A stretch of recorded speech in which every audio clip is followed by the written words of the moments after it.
पहुंच गई डॉक्टर के पास। तो वहाँ डॉक्टर जो है माता जी थी और उनको जो है सो पूछा कि आपको क्या बीमारी है। तो बोले कि मेरा घुटने में बड़ा दर्द होता है। तो बोले चलो ठीक है, ठीक होता है कि नहीं, कभी कोई दवाई खाए हो? तो बोले बड़ा दवाई खाए हैं, कभी ठीक ही नहीं होता। तो बोले कि आपका जो घर में बहू है, कैसी बहू है? अब तो वहीं पर उसको गरियाने लगे डॉक्टर के सामने। तो बोले अच्छा अच्छा ठीक है, आपका बीमारी का कारण हमको पता चल गया। तो बोले कैसे?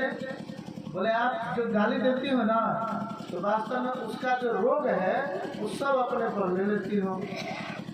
अब ये रोग लेने से आपको कष्ट नहीं होगा तो उसको कष्ट होगा। तो बोले कि दवा क्या है? बोले एक ही दवा है, अगर ये पूरा का पूरा कंटर खाली कर दोगी खा करके फिर भी ठीक नहीं होगा, लेकिन आज जो हम कह रहे हैं उसको बात मानोगी तो तुम्हारा निश्चित रूप से ठीक हो जाएगा। बोले करना क्या है? तो जा करके अपने बहू का सुबह शाम खूब बड़ाई करो, बहुत अच्छा खाना बनाई हो, बहुत अच्छा जो है तो काम करती हो, बहुत अच्छा घर में सेवा करती हो। जब इतना ही खाली करना, देखो तुम्हारा दर्द धीरे धीरे खत्म हो जाएगा। तो उसने सोचा ये तो बड़ा कठिन काम है कि कोई सास अपने बहू का बड़ाई करे। बोला ठीक है, अपने घुटना के दर्द से परेशानी छुट्टी मिल जाए, इसके लिए ये भी करके देख लेते हैं। तो उसने घर गई और बोले कि अभी कम से कम 1 महीना तक ऐसा करो, इसके बाद आकर के मुझे बताना, निश्चित रूप से ठीक होगा। तो ये शोध का परीक्षण जो है वो जो माता जी थी एक पर नहीं ऐसे हजारों पर कर चुकी थी। तो जब वो घर गई तो जब बहू खाना दे तो बोले बहुत अच्छा खाना आज बनाई है। तो बहू सोचने लगी वाह क्या बात है, आज तक जो एक शब्द नहीं अच्छा बोलने वाली वो आज इतना अच्छा कैसे बोल रही है। तो देखते देखते एक दिन हुआ, 2 दिन, जब अच्छे बातें बोल रही हैं बहू के बारे में तो बहू को भी दया आ गया और उसने सोचा मेरी सास भी कितनी अच्छी है, मैं क्यों इसका गुणगान नहीं करती, मैं भी थोड़ा सा जा करके रात को चरण दबा देती हूँ। तो अब लगी चरण दबाने, फिर धीरे धीरे दूध देती थी, बहुत अच्छा पकवान, सही समय से सारा भोजन। उसका बीमारी तो यही था कि असमय से भोजन करना, असमय से जो है सो कुछ भी खा लेना। अब थोड़ा बुजुर्ग हो गए, तारा दबा दे कैसे ही रोग चला जाए। ये सारा काम होने लगा, 1 महीने में उसका काम ठीक हो गया। अब जब डॉक्टर के पास आए तो बोले डॉक्टर साहिबा आपने जो बोला था 90% रोग तो ऐसे छूट गया, दवाई अब क्या दोगी? बोले दवाई कुछ नहीं, यही है आप अगर बुराई करती हो किसी का तो उसके सारे पाप आप खुद ही ले लेती हो। इसलिए जब पाप ही नहीं रहेगा, आप बुराई नहीं करोगे तो पाप आएगा नहीं आपके पास, तो आपको क्यों भुगतना पड़ेगा कष्ट। तो उस दिन से दोनों प्रेम से रह रही हैं। और सास का जब बुराई करती थी उनका बहू, वो भी अब सेवा कर रही है, बुराई नहीं करती, तो घर में भी झंझट नहीं होता। और घर में झंझट नहीं होता तो कली का प्रवेश कहाँ से उस घर में होगा? कहते हैं जिस घर में माता पिता की सेवा नहीं होते, जिस घर में बुजुर्ग का सम्मान नहीं होता, उसके घर में तो कली प्रवेश करेगा ही करेगा। और कली जिस घर प्रवेश करेगा सुख संपत्ति कहीं भी नहीं आ सकता, कभी भी नहीं आ सकता। इसलिए जो है बहुत जरूरी है कि हम भगवान के नाम का जप करें, भगवान के विषय में बोले। तो परीक्षित महाराज बोल रहे हैं कि जो गुणगान करते हैं भगवान का उनको कभी कोई समस्या नहीं होता, और समस्या होता भी है तो कैसे होता है? एक बार एक भक्त प्रश्न पूछे कि प्रभु आप कहते हो जो भक्त होते हैं उनको कष्ट नहीं होता, ऐसा होता है क्या?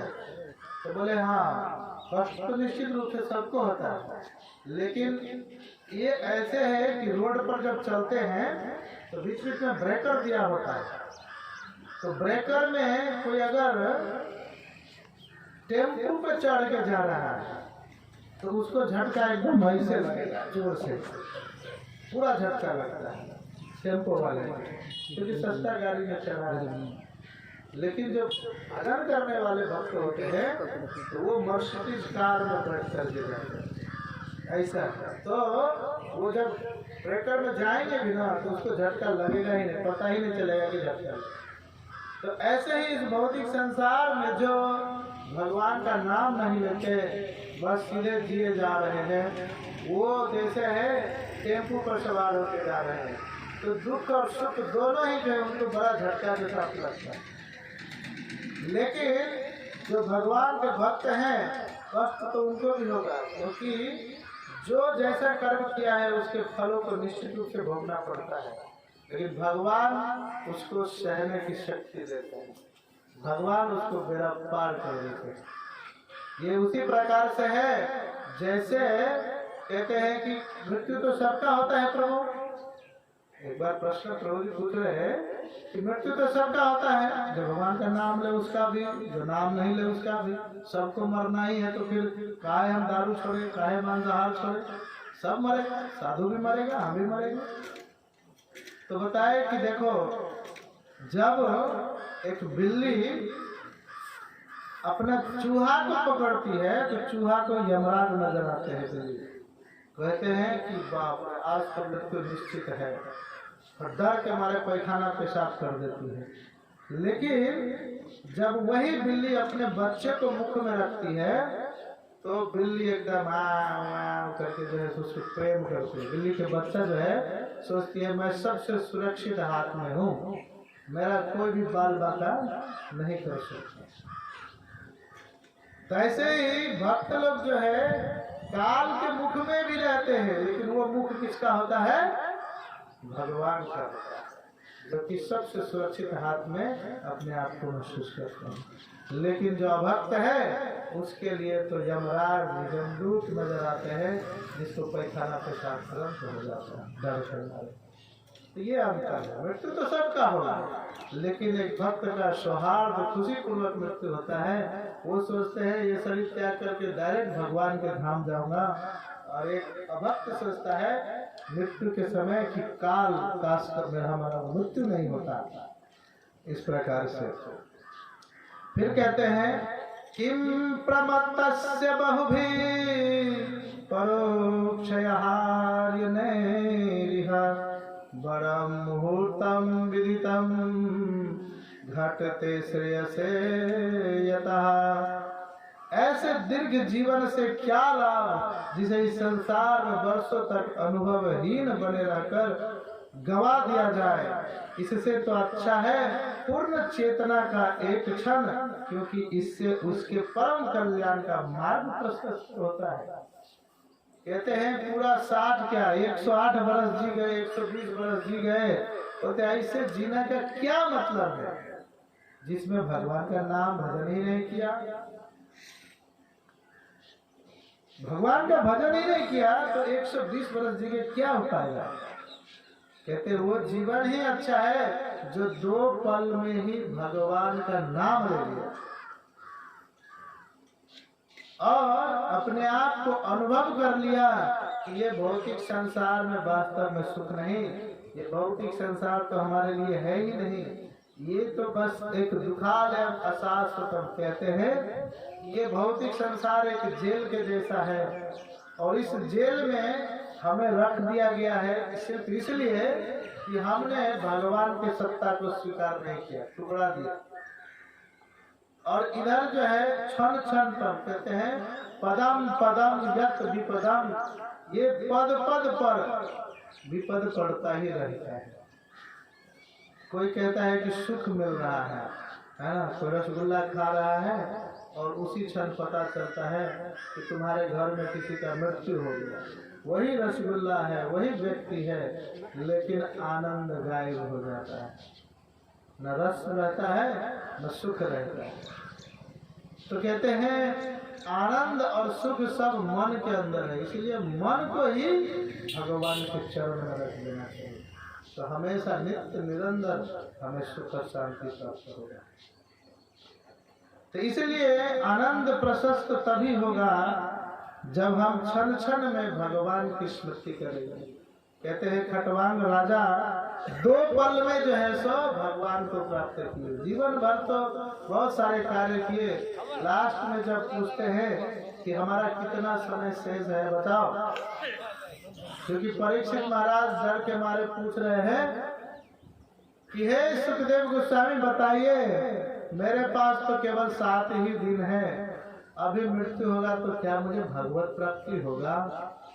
तो कहते हैं क्यों नहीं परीक्षित, अवश्य होगा। अरे खटवांग राजा तो 2 पल में उन्होंने भगवान को प्राप्त कर लिए थे। कहते हजारों वर्ष जी करके क्या फायदा अगर भगवान का भजन नहीं किया? तुम्हारे पास तो 7 दिन बाकी है, और निश्चित रूप से भगवान की कथा 7 दिन सुनकर भी तुम्हारा कल्याण होगा। खटवांग नाम राजर्षि ज्ञात्वे यत्वा महिमायुषा मुहूर्तात् सर्व मृत्यु सृजय गतवान भयम हरि। कहते हैं राजर्षि खटवांग को जब यह सूचना मिल गई कि उसकी आयु का केवल 1 क्षण 1 मुहूर्त शेष है, तो उन्होंने तुरंत अपने आप को समस्त भौतिक कार्यकलापों से मुक्त करके परम रक्षक श्री भगवान की शरण ले लिए। तो खटवांग राजा केवल 1 मुहूर्त में ही भगवान को प्राप्त कर लिए। तो हे परीक्षित, आपके तो 7 दिन हैं, निश्चित रूप से आप भगवान को प्राप्त करेंगे। गृहात् प्रवजितो धीरा पुण्यतीर्थ जलापयुतः शुचौ विविक्तहासिनो विधिवत कल्पितासने। कहते मनुष्य को घर छोड़ करके आत्म संयम का अभ्यास करना चाहिए, उसे तीर्थ स्थानों में नियमित रूप से स्नान करना चाहिए और ठीक से शुद्ध होकर एकांत स्थान में आसन जमाना चाहिए। तो भगवान भागवत में जो कुछ भी लिखा है वो कहते हैं इसलिए भागवत को पढ़ना चाहिए कि व्यक्ति को कम से कम पता तो चले कि अपना आत्म कल्याण कैसे कर सकते हैं। तो भगवान के शरण में जाने के लिए पहले भगवान ने बताए चतुर्वर्ण्या मया सृष्टि गुण कर्म विभाग सहा। 4 प्रकार के वर्ण और आश्रम मैंने गुण और कर्मों के आधार पर बनाए हैं। कोई ब्राह्मण कुल में जन्म लिया तो इसका मतलब ये नहीं है कि वो ब्राह्मण ही होगा। तो वैश्य कुल में जन्म लिया तो इसका अर्थ ये नहीं कि वो वैश्य ही होगा। कोई क्षत्रिय में या कोई वैश्य शूद्र में जन्म लिया तो इसका अर्थ नहीं कि वो शूद्र ही होगा। अगर शूद्र वैष्णव का कार्य करता है, ब्राह्मण यज्ञ पवित्र करके प्राप्त करता है, तो वो ब्राह्मण ही माना जाएगा, क्योंकि गुण और कर्म कैसे हैं? ब्राह्मण के हैं। जिस प्रकार इस भौतिक संसार में डॉक्टर के बेटा को डॉक्टर नहीं मानते, इंजीनियर के बेटा को इंजीनियर नहीं मानते, जब तक कि उसके अंदर डॉक्टर और इंजीनियर का गुण प्राप्त नहीं कर लेता, उसी प्रकार से ब्राह्मण का भी पुत्र ब्राह्मण नहीं होगा जब तक उसको ब्राह्मण का गुण नहीं प्राप्त होता। अब ब्राह्मण हो करके मांसाहार करेंगे, बकरी काट काट के खाएंगे, तो ये तो शूद्र का कार्य है। मांसाहार करना ये शूद्रों के लिए मात्र था, क्योंकि वो रह ही नहीं सकता, बहुत मेहनत करता है, कार्य करता है, तो वो सोचता है कि मुझे ये चाहिए ही चाहिए। ये सब मन की कल्पना है, लेकिन फिर भी थोड़ा सा छूट दिया गया उसे कि आप मांसाहार कर सकते हो। लेकिन कैसे? तो बोले कि अमावस्या की रात में जंगल में जहाँ काली की पूजा होती है वहाँ बलि दे करके आप उनको खा सकते हो। लेकिन बलि देते समय ये भी निश्चित कर लेना कि इस जीवन में हम तुम्हें काट के खा रहे हैं, अगले जीवन में तुम मुझे काट करके खाना। ऐसा विधि है।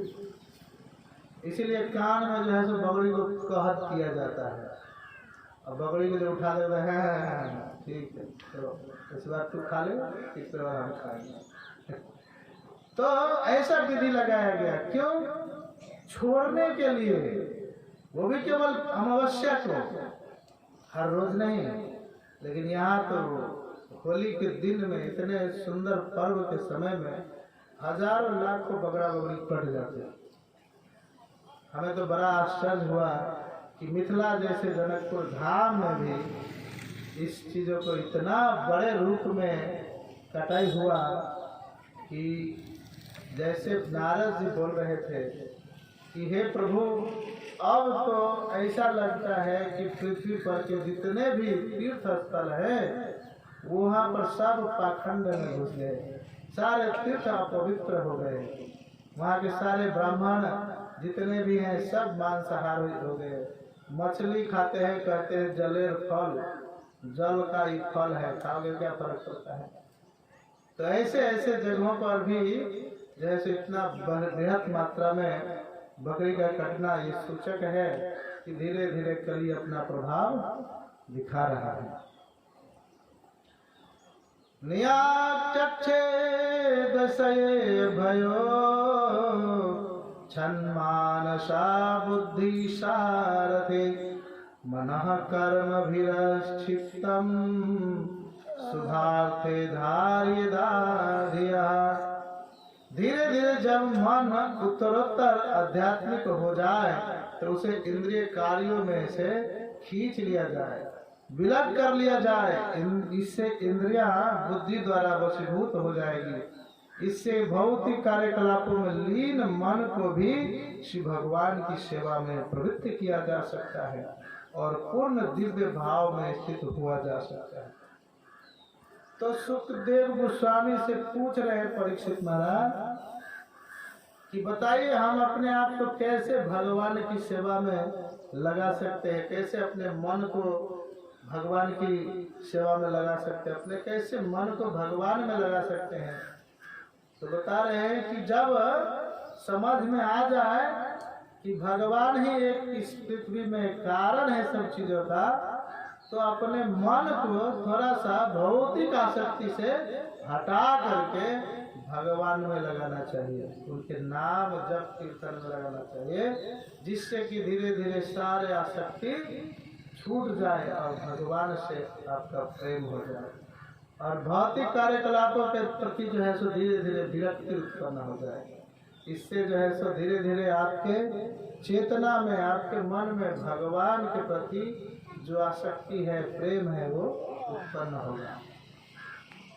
तत्र काव्यवयं ध्याये दव्यचमुत्ने चेतसा मनो निर्विशेष्यं युक्त्वा ततः कश्चिन न स्मरेत् पदं तत्परमं विष्णोर्मनो यत्र प्रसीदति।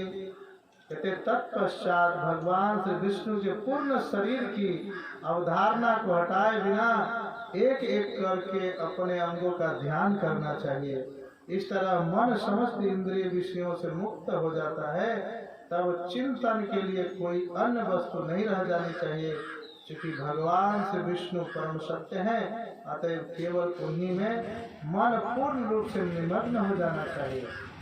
अपने मन को पूर्ण रूप से जब धीरे धीरे भगवान के नाम स्मरण करते जाएंगे तो धीरे धीरे आपके सारे आसक्ति भौतिक नष्ट हो जाएंगे और भगवान में ही मन लग जाएगा।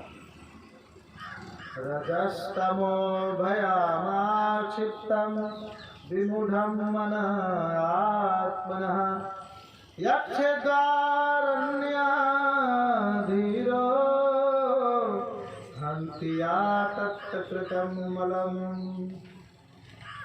कहते हैं मनुष्य का मन सदैव भौतिक प्रकृति के रजोगुण द्वारा विचलित और तमोगुण द्वारा मोहग्रस्त होता रहता है, किंतु मनुष्य ऐसी धारणाओं को भगवान श्री विष्णु के संबंध द्वारा ठीक कर सकता है और इस तरह उनसे उत्पन्न गंदी वस्तुओं को स्वच्छ करके शांत बन सकता है। तो हमारे अंदर सत्व गुण, रजोगुण, तीन जो गुण है, तमोगुण, इन तीनों गुणों की प्रधानता होती रहती है। कभी कभी सत्व गुण बढ़ जाता है तो मन करता है कि धाम यात्रा करे, लोगों के बीच में कीर्तन करने चले जाते हैं और व्रत आदि की व्यवस्था करते हैं, व्रत करते हैं। जब रजोगुण की प्रधानता हो जाती है तो मन विचलित हो जाता है, पैसा कमाना है, पैसा कमाना है, अच्छा पैसा कमाना है, मोटा ताजा पैसा कमाना है, तो कुछ भी करके पैसा कमाना चाहते हैं। और जब तमोगुण की प्रधानता हो जाती है तो फिर सोचते हैं कि कैसे इस पैसा को ज़्यादा से ज़्यादा बढ़ाए, और नहीं जब दिमाग काम करता है तो सो जाते हैं। घर में कोई बोले कि खाली सोते रहते हो, काम काज नहीं करते हो, तो उठ करके 2-4 चमत्ता लगा देते हैं बढ़िया से और कहते हैं तुम ही जानते हो दिन भर हम इतना मेहनत करते हैं। तो ये तमोगुण वाले जो है सो खाली सोते रहेंगे, चिंतन करेंगे बड़ा कि ये ऐसा कर लूँगा, वैसा कर लूँगा, इतना पैसा आएगा, ये होगा, सोचते ही रहेंगे, आएगा कुछ नहीं आता। तो फिर लास्ट में जाकर के क्या करेंगे, बोझा उठाएंगे, पल्ला ढोएंगे, कुछ पैसा आ जाएगा तो घर में दे देंगे, हो गया। तो सोचते सोचते कम से कम इतना करेंगे। तो सत्वगुण, रजोगुण और तमोगुण में जो है ये प्रधानता होती है हमारे भोजन के ऊपर। जब हम शुद्ध शाकाहारी भोजन करते हैं तो हमारे अंदर सत्वगुण की वृद्धि होती है। और जब रजोगुण का तीखा, चटपटा, खूब अस्पृश्य भोजन करते हैं, खूब मिर्चा डाल डाल के, बुकनी डाल के, तो इसको रजोगुणी कहते हैं। खूब राजसी तेल चटपटा डाल के खाते हैं तो ये हो जाता है रजोगुणी। और ये खाएंगे तो फिर बड़ा अलग ही स्वभाव होता है। और तमोगुणी होता है मांसाहार, लहसुन, प्याज, अदरक, बरम इतना मिला देंगे मसाला, अब खाते ही छटपटाने लगेगा अंदर से, तो वैसा व्यक्ति क्या करेगा, तो ना भगवान के विषय में सोचेगा, उसका मन उद्विग्न रहेगा। हाँ, तो इस प्रकार से जो है सतोगुण, रजोगुण, तमोगुण की प्रधानता हमारे खान पान से ही बढ़ता है।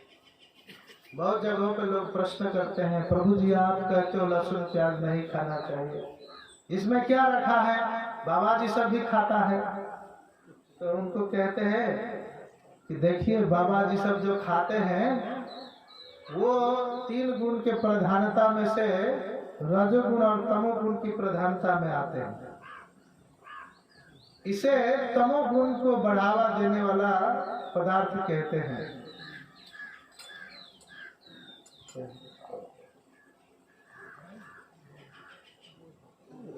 ये लहसुन और प्याज जो है वास्तव में जब समुद्र मंथन हुआ था तो समुद्र मंथन के बाद जब अमृत निकलता है तो अमृत के लिए अहम पूर्वो करके सभी राक्षस लोग देवताओं से छीन करके अमृत कलश लेके भाग जाते हैं। भागने के बाद अहम पूर्व मैं पहले पीऊंगा तो मैं पहले पीऊंगा करके झगड़ा कर रहे थे।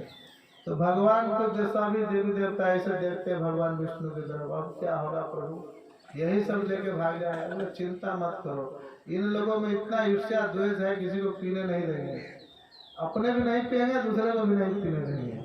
तुम लोग की जैसा सहनशीलता नहीं है इसमें कि चलो ठीक है लाइन लगो एक एक करके सब पी लो। ये लोग अहम पूर्व के चक्कर में कोई नहीं पिएगा, टेंशन मत लो हमारा है। और देखते देखते मोहिनी मूर्ति रूप धारण करके भगवान आते हैं। अब जैसे भगवान को देखता है सब राक्षस लोग तमोगुण से, अब तो सोते एक स्त्री को देख करके सारा कि यही सब कुछ है। अब मोहिनी जी अपने तरफ सबको मोह ली। अब मोहने के बाद जो है कहते हैं सब लोग कलश ले जाके उनके हाथ में थमा दिए, बोले हे स्त्री, हे सुंदरी, आप जो है सचमुच में देवी लग रही हैं और हम लोगों को जो है इतना विश्वास है कि समान रूप से आप बांट दीजिएगा। कहते हैं अरे नहीं नहीं, हम इस तुम लोग के चक्कर में नहीं पड़ेंगे। कहते नहीं नहीं नहीं, पिला दीजिए, आप ही पिलाएंगे तो सब संतुष्ट हो जाए, हम लोग देंगे तो झगड़ा करते करते कोई पिएगा नहीं, गिरा देगा, इधर ही छोड़ देगा। तो बोले ठीक है, विश्वास करते हो ना कि हम सबको पिलाएंगे? हाँ हाँ, आप पिलाएंगे निश्चित रूप से। अब तमोगुण से एकदम प्रभावित है सब, काम वासना से पूरा भरा पड़ा है।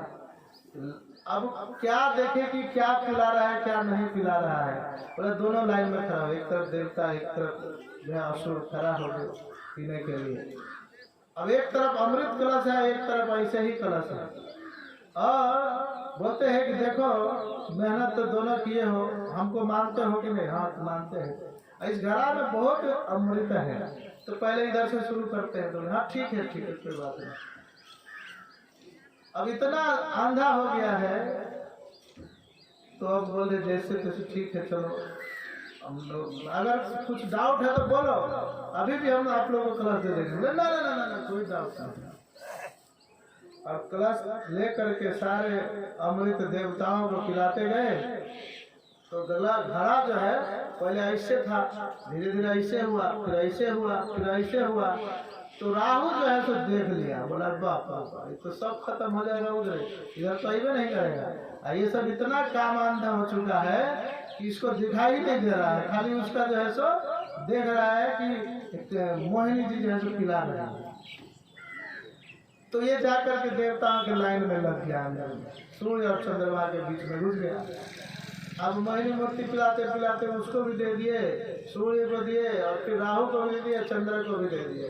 तो राहु और तो देख लिए चंद्रमा, बोलते हैं प्रभु ये तो राक्षस है। बोलते हैं राक्षस, सुदर्शन निकाले गलत काट, लेकिन अमृत तो पी चुका था। तो अमृत अंदर गया, तो कहते हैं कि जैसे सर धड़ कट गया, फिर भी दोनों जिंदा रह गया, क्योंकि अमृत पी चुका था। लेकिन उसके हड्डी और ये खून और उसका जो कतरा निकला धरती पर गिरा, ये तीनों चीज से जो है सो हड्डी से लहसुन बन गए, और खून से जो है सो प्याज बन गए, और उसके कतरा से मसूर का दाल ऐसे होते बने। ये तीनों चीज जो है इसलिए वैष्णव लोग नहीं खाते हैं, क्योंकि इसको राक्षस कहते हैं, और ये तमोगुण को प्रधान करता है। तो कोई बोले धरती से निकल रहा है तो क्यों नहीं खाएंगे? बोले खाओ ना, क्या दिक्कत है? लेकिन ये समझ लो कि आपका मन भगवान की भक्ति में नहीं लगेगा। आपको जो है हमेशा चिंता सताएगा कि भगवान भी होता है क्या, इतना भजन कर रहे हैं, कुछ तो हो रहा है। और आपके भजन जो है जो नष्ट होते जाएंगे धीरे धीरे, आपका जो तपस्या है वो नष्ट होते रहेंगे, क्योंकि जहाँ पर सतोगुण की प्रधानता होनी चाहिए वहाँ रजो और तमोगुण का होगा। तो इसीलिए जो है सो भक्ति भी तीन प्रकार की होती है, सतोगुणी भक्ति, रजोगुणी भक्ति और तमोगुणी भक्ति। तो सतोगुणी भक्ति भगवान विष्णु राम कृष्ण के भक्त जो होते हैं वो करते हैं, और उन्होंने जिस प्रकार से कहते हैं भगवान की प्रसन्नता के लिए जो कुछ करना पड़ेगा वो उस प्रकार से भक्ति करते हैं। रजोगुणी भक्ति कहते हैं हम भक्ति कर रहे हैं, भगवान को आना पड़ेगा, जैसे कि रावण ने किया, भस्मासुर ने किया। अब देवी देवताओं की भक्ति कर रहे हैं, अब भगवान नहीं चाह करके उधर आना पड़ता है। हिरण्यकश्यप ने किया, तो हिरण्यकश्यप खूब साधना इतना कठोर किया रजोगुण से उत्पन्न करके कि ब्रह्मदेव नहीं चाहते थे कि इसको जाके वरदान दे, शिव जी नहीं चाहते थे रावण को जाके वरदान दे, लेकिन फिर भी खींच करके ले आया अपने तपोबल से। लेकिन भगवान विष्णु राम कृष्ण के भक्त तो ऐसे होते हैं, नहीं नहीं नहीं प्रभु जी आपका दर्शन नहीं चाहिए, बस आपका सेवा करते रहे, यही चाहिए, ऐसा भक्त होते हैं। और तमोगुणी तो एकदम जैसे कि भस्मासुर खूब भजन किया, शिव जी आए और फिर उधर ही शिव जी को मारने के चक्कर में रह गए। अब उसको भी बचाने के लिए भगवान विष्णु को आना पड़ा मोहिनी मूर्ति रूप लेकर। तो सतोगुणी रजोगुणी और तमोगुणी ये तीन प्रकार के भक्ति हैं। और तमोगुणी में जो ये लोग भांग धतूरा गजा ये सब पीते हैं और भगवान भोलेनाथ का प्रसाद कहते हैं। वास्तव में भोलेनाथ वैष्णवा नाम यथा शंभु है, वैष्णवों में सर्वसे श्रेष्ठ शिरोमणि है। वो कभी गांजा भांग धतूरा नहीं खाते। उसके पीछे जो पिशाच लोग रहते हैं ना, भूत प्रेत, उनको लगता है। तो ये कभी मत समझिएगा भोलेनाथ का प्रसाद खा रहे। वो भूत पिशाच के जो खा रहे हैं अब, और उनका भी कहते हैं भगवद गीता में भगवान साक्षात बोल रहे हैं कि जो व्यक्ति भूत पिशाचों को पूजता है वो भूत पिशाच की योनि में जाएगा, जो पितरों को पूजता है पितरों के पास जाएगा, जो देवताओं को पूजता है वो स्वर्गलोक में जाएगा, और जो मुझे पूजता है वो मेरे धाम को आएगा। और यद गत्वा निर्वतन्ते तद्धाम परमं मम, कहते हैं वो धाम ऐसा है जो एक बार चला जाता है पुनः वापस नहीं आता है। इस प्रकार से विचार करके भक्ति करना चाहिए, साधना करना चाहिए। कहते हैं देवी देवताओं को पूजने वाले, भूत पिशाचों को पूजने वाले, पितरों को पूजने वाले, ये पुनः पुनः चरित्र श्रवण नाम के जैसा है। वो पुनः इस भौतिक संसार में जन्म लेंगे, जन्म मृत्यु जरा व्याधि दुख कष्ट को भोगेंगे, पुनः पुनः पुनः ऐसे चलता रहेगा चक्रों का, जब तक कि वो भगवान की भक्ति नहीं करेगा। तो अपना जीवन इतना बड़ा भगवान ने अपॉर्चुनिटी दिया, इतना बड़ा सौभाग्य दिया है, मनुष्य जीवन खाने पीने का कमी नहीं दिया है, तो भगवान का भक्ति करके इसी जीवन में भगवत धाम जाने का प्रयास करना चाहिए। ये नहीं कि चलो ना अभी एक जीवन है, फिर तो मरना ही है, फिर तो आना ही है, जब मौका मिलेगा भक्ति कर लेंगे। क्या पता कि इस जीवन के बाद मनुष्य जीवन मिलेगा। है किसी के पास कंफर्मेशन कि हमें मनुष्य ही जीवन मिलेगा, पुनः नहीं मिलेगा। देखिए ये जो 10,000 वर्ष अभी है कलयुग के, इसमें लोग भजन कीर्तन कर सकते हैं। अभी आप सब इतना सुंदर ढंग से बैठ के भजन सुन रहे हैं, कीर्तन सुन रहे हैं, कथा सुन रहे हैं, हम लोग भी नाम जप कर रहे हैं, प्रचार कर रहे हैं। लेकिन 10,000 वर्ष बाद न कोई भजन करने देगा, न ऐसे बैठने देगा, और घोर कलयुग आएंगे। तो सोचिए अगर इस मृत्यु के बाद, ये जीवन के बाद, जब मृत्यु के बाद कभी अगर पीपल के पेड़ बन गए तो क्या होगा। इसका तो कभी मृत्यु नहीं होता रहता है, जल्दी हजारों हजार वर्ष जिंदा रहता है। कितना कितना पेड़ तो मतलब 5,000 वर्ष पुराना है। अब 5,000 वर्ष तक जो जिंदा रह गया तो उसके लिए फिर जब मरने के बाद जन्म होगा मनुष्य का, तो घोर कलयुग में होगा। अब उसका कैसे होगा भजन, संभव ही नहीं है।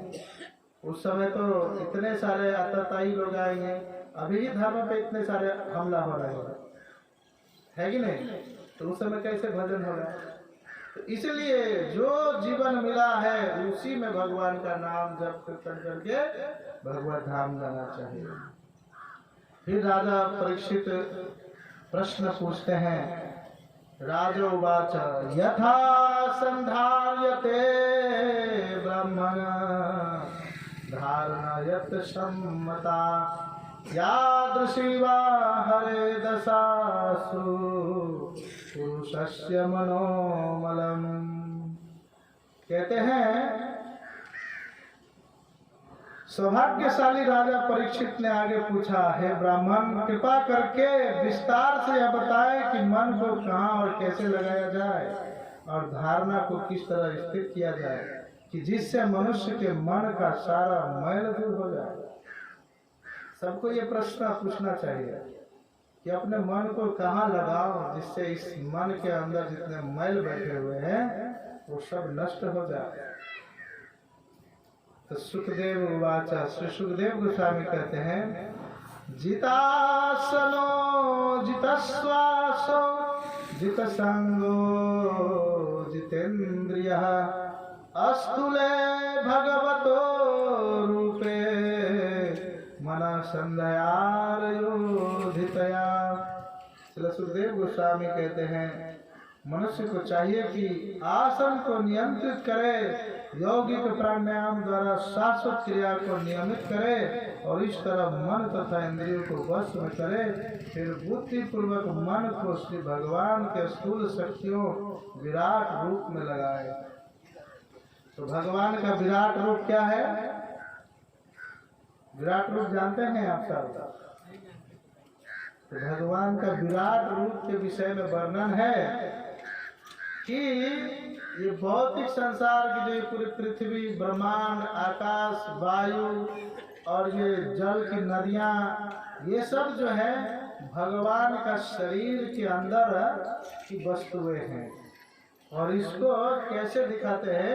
तो कह रहे हैं विशेषतस्य देहोऽयं स्थाविष्टस्य स्वव्यसाम् यत्रेदं व्यज्यते विश्वं भूतं भव्यं भवच्च सतः।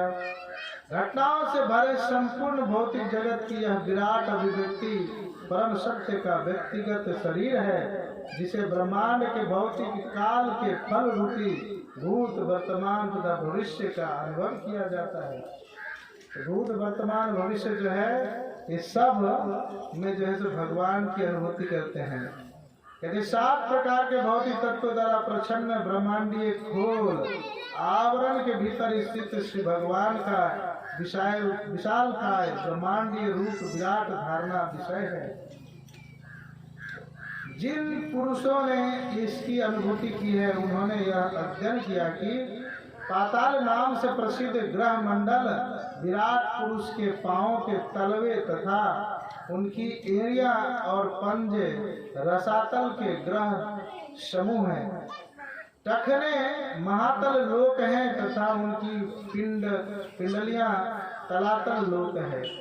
अब देखिए भगवान के विराट रूप का वर्णन हो रहा है। ये जो पाताल है, तलातल है, अतल है, भूतल है, सुतल है, ये सब भगवान के शरीर के अलग अलग भाग हैं। हम लोग भगवान को बाहर खोजते रहते हैं, कहाँ? भगवान तो पूरा भगवान के अंदर हम लोग हैं। फिर कहते हैं विश्व रूप के घुटने सुतल नामक लोक है।